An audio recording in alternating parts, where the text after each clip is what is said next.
May it please the court. My name is Emma Favela, along with my co-counsel, Angelina Hensley, and today we represent the respondent. In today's case, in favor of HB 1181 should be studied under rational basis review. We will be giving a brief summary of argument using the following 2 points. 1, HB 1181 is not restricting protected speech, along with the second point being the appropriate standard of review for Texas HB 1181 is rational basis. Moving on to our first point, HB 1181 is in no form restricting protected speech. HB 1181 requires age verifications to access obscene content and pornography, ultimately to restrict minors of such obscene content until they are of the appropriate age.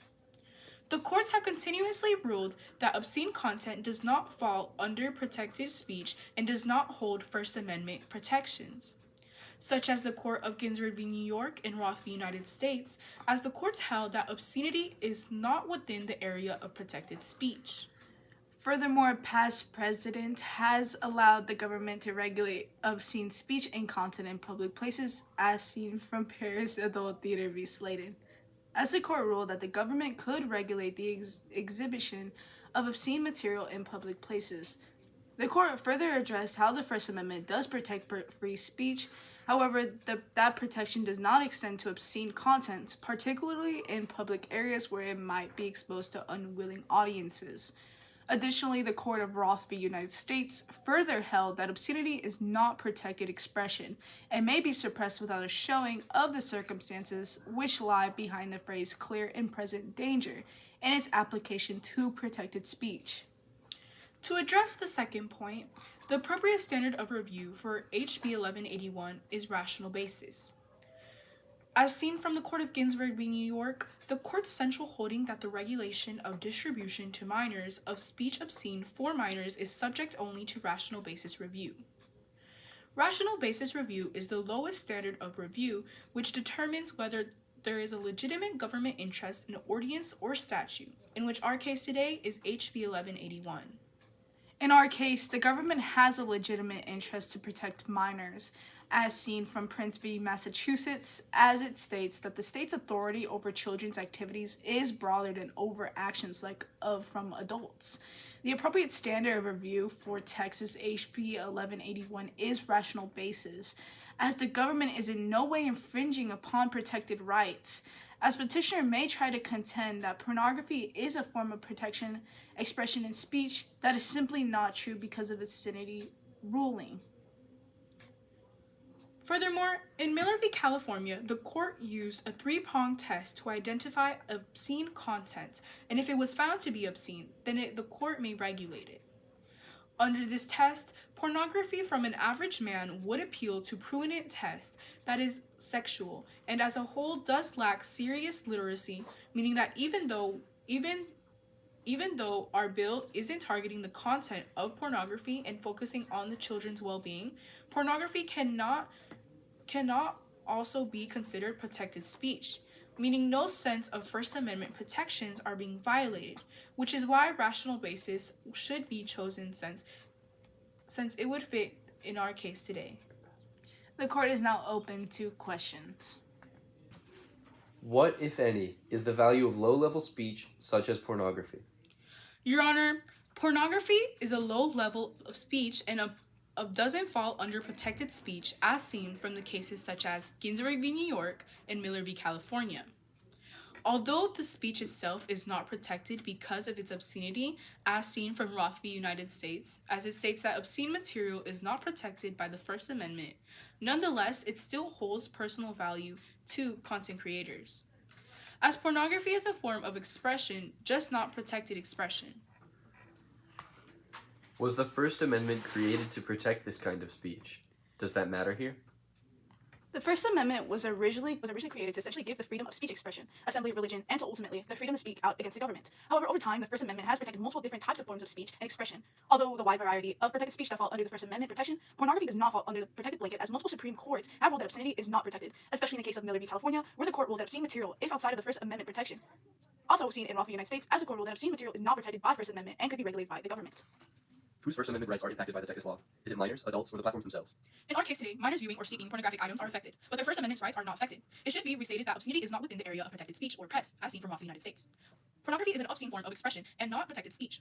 Although adults are affected as well because of the age verification on pornographic websites, there is a need of burdensome to be met when it comes to the state's interest in protecting minors, seen in Prince v. Massachusetts, as the court recognized that the state has an interest to protect the welfare of children and to see that they are the safeguard from abuses, which might prevent their growth into free and independent, well-developed men.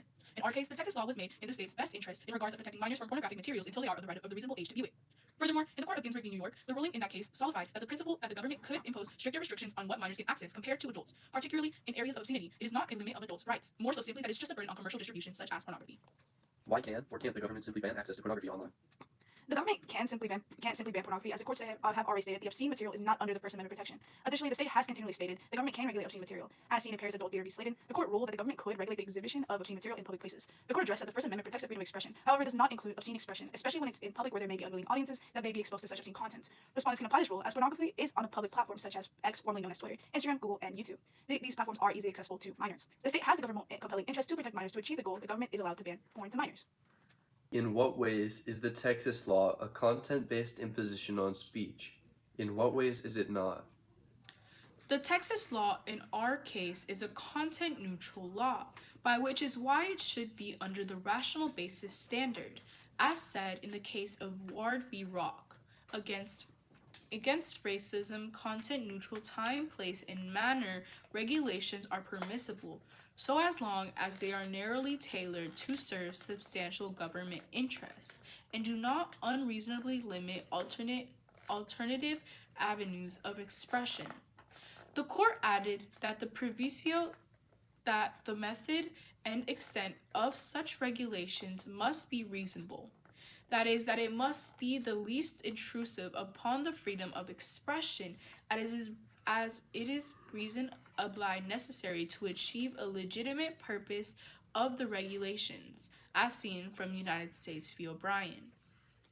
Furthermore, in our case today, the Texas law is tailored to serve a substantial state interest and has the means of regulations that are designed to address a specific problem that is not overly broad or vague.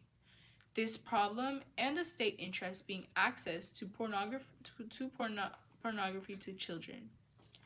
The age verification requirement in our law is the purpose of the law is no way based on the content of pornography, but rather on preventing access by minors and protecting their welfare. This aligns with the principles in Renton v. Playtime Theaters, where the court upheld that zoning audiences for adult theaters, finding the audiences were content neutral because their purpose was to address secondary effects rather than suppressing content, which is alike to our case today. The law does not prohibit the creation or distribution or viewing of pornography for adults. It simply regulates the access based on age. As said in Renton v. Playtime Theaters, it states that restrictions of this kind are valid and provided that they are narrowly tailored to serve a significant governmental interest, and they leave an open example and alternative channels for communication of the information, as seen from Clark v. Community for Creative and Nonviolence. Is including social media and search engines under the age verification requirement a reason to find this law unconstitutional? No. HB 1181 requires age verification on websites with pornographic material, but not on search engines or social media that don't have more than 1/3 of or more of pornographic material. The law is narrowly tailored to target specific pornographic websites while leaving search engines and social media platforms untouched. This distinction ensures that it does not restrict free speech or burden adults seeking non-obscene content. In Ginsburg v. New York, the court upheld laws restricting minors' access to obscene material, recognizing the government's interest in protecting children from harmful content.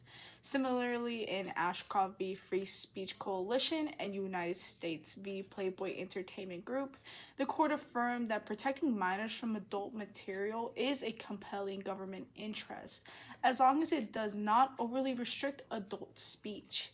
By focusing solely on websites with explicit material and requiring age verification only on those sites, the law limits its impact, balancing the protection of minors with adults' rights to access lawful content. This narrow approach is constitutional. The law requires age verification when more than a third of the website's content is inappropriate for children. Would the law be more or less burdensome if the threshold was increased? The law would be less burdensome. If the threshold was increased for this law, this would remove the chilling effect on adults believing that there are mere search engines or numerous other websites that could be affected. Ashcroft v. ACLU applied strict scrutiny to a law that burdened adults' access to online speech, not the rational basis test. Why should the court not apply the same standard here? The court should not apply strict scrutiny to our law today because our law is made for a state interest, which fits the requirements for rational basis. Although there is some burdensome to adults, First Amendment protections are not being validated that would ignite the need for strict scrutiny. It is well settled in Ginsburg v. New York that a state or government can adopt more stringent controls or communicative materials available to youth than on those available to adults, meaning that adding restrictions to pornographic websites is specifically said in Ward v. Rock against racism. Content neutral place and manner regulations are permissible as long as they are narrowly tailored to serve a substantial government interest and do not unreasonably limit alternative avenues of expression. The difference between our law today and the application of strict scrutiny in Ashcroft is that the Supreme Court applied strict scrutiny because the case involved a content-based regulation of speech protected under the First Amendment. The court in Ashcroft recognized that speech is protected as long as it is not obscene under the Miller v. California test. However, there needs to be a clear establishment that pornography is not considered to be protected under the First Amendment. Ginsburg v. New York establishes that obscenity is not within the area of protected speech or press cited in Roth v. United States. The Miller test further applies a three-pronged test, evaluating that what is considered to be obscenity. This test being whether the average person applying contemporary community standards would find that the work taken as a whole appeals to prurient interest, B, whether the work depicts or describes in a patently offensive way sexual conduct specifically defined by the applicable state law, and C, whether the work taken as a whole lacks serious literacy, artistic, political, or scientific value. Under this test, pornography from an average man would appeal to prurient interest because it is sexual, and as a whole would lack serious literacy meaning. Even though our bill isn't targeting the content of pornography and focusing on children's well-being, pornography simply just cannot be considered protected speech, meaning no sense of the First Amendment protections are being violated, which is why rational basis should be chosen since it's what fits our law today because of state interests being the main concern. Ashcroft identified that content moderation through filtering settings was a less restrictive means of protecting minors online.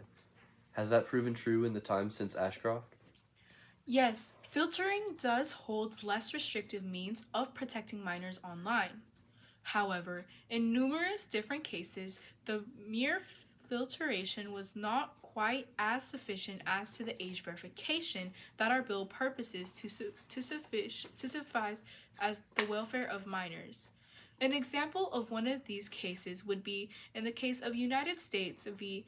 American Library Association, where the court upheld that Children's Internet Protection Act, CIPA, which required children libraries to use internet filters to protect minors from harmful content. The case highlighted the limitations and challenges of these filters, as libraries had to disable them upon request of adults. In our case, however, because of the age verification, where adults would be able to easily access pornographic websites by a mere online verification, where the burden of asking permission compared to the case of United States v. American Library Association would be less burdensome, and the age verification would also be a way of demands where it also is less restrictive and more efficient. If the court were to find that the Texas law burdens the First Amendment rights of adults, does that mean petitioners win? In our case today, the adults' First Amendment rights are not burdened since pornography does not fall under protected speech. As said in Ginsburg v. New York, obscenity is not protected expression and may be suppressed without a showing of the circumstances which lie behind the phrase clear and present danger in its application to protected speech. Roth v. United States, however, it should be noted that HB is somewhat burdensome, but not to the point where it burdens First Amendment rights. The Texas law imposes only an incidental burden on adults. Adults are not prohibited from accessing pornographic material, they are simply required to verify their age. This is a procedural safeguard, not a content restriction. Similarly, mechanisms like identification requirements for alcohol or tobacco purchases have been upheld under rational basis because they serve important government interest while imposing minor burdens on lawful users. Ward v. Rock against racism comments on these types of regulations used in our law today, and in United States Library Association, commenting that the method and extent of such regulation must be reasonable, that it must be least intrusive upon the freedom of expression, as in reasonably necessary to achieve a legitimate purpose of the regulation. In our case today, these age verifications are the least restrictive means seeking out welfare for children while still allowing accessibility to pornography to adults. Although somewhat burdensome, but as said, this burdensome would not mean petitioner wins. Adults concerned for their privacy may not access websites requiring age verification. Is that a sufficient reason for striking this law down? No. While privacy concerns can be argued to create some sort of chilling effect among adults seeking non-pornographic material, this argument would only carry weight if the chilling effect were to serve enough to render the law overly broad or not narrowly tailored. In our case today, our law is narrowly tailored to simply fulfill the requirement of the welfare of protecting minors from harmful materials which would be deemed as a compelling interest, as recognized in the cases of Ginsburg v. New York and New York v. Ferber.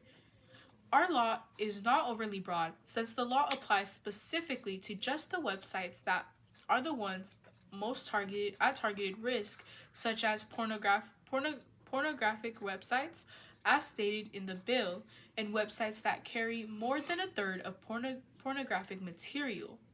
Not all online platforms or unrelated speech. Unrelated websites and platforms is not what the bill is targeting, since our bill is not targeting specifically content.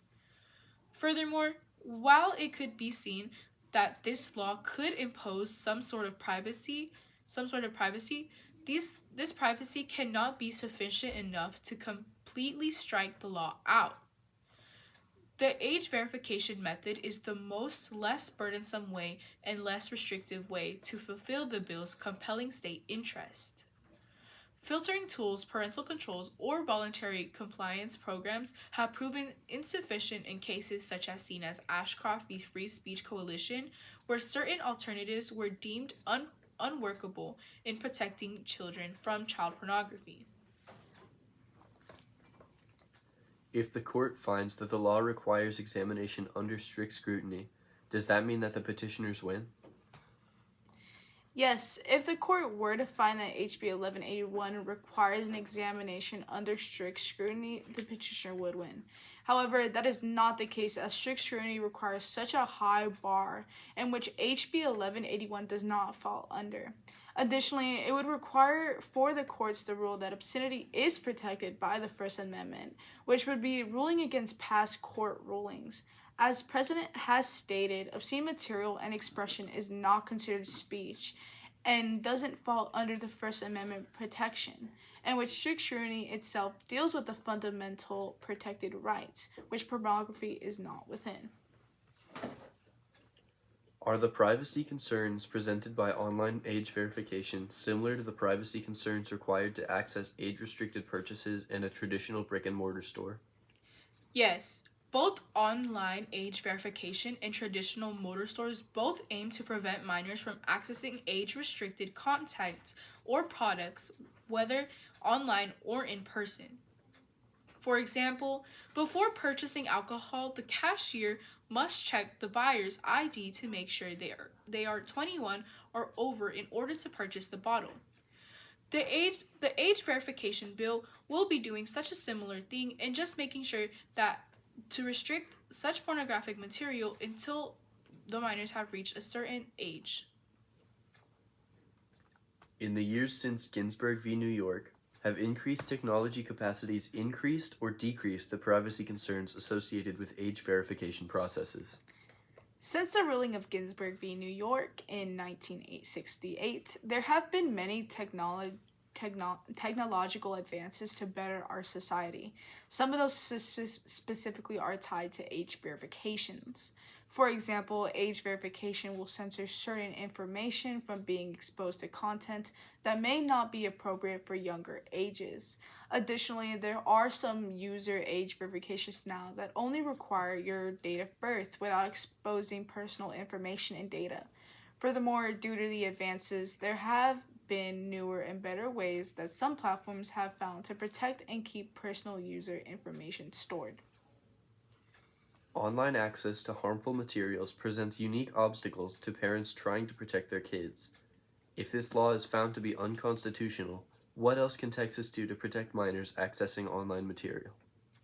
If the court were to find Texas House Bill 1181 unconstitutional, the court may look into other options that limit the obscene content being distributed to minors, such as parental control tools that allow parents to look and regulate what their children is accessing and or on the internet. Additionally, online platforms would have to become more strict on enforcing their rules in preventing minors from accessing obscene content. There could also be a harsher consequences to the rules on the restrictions.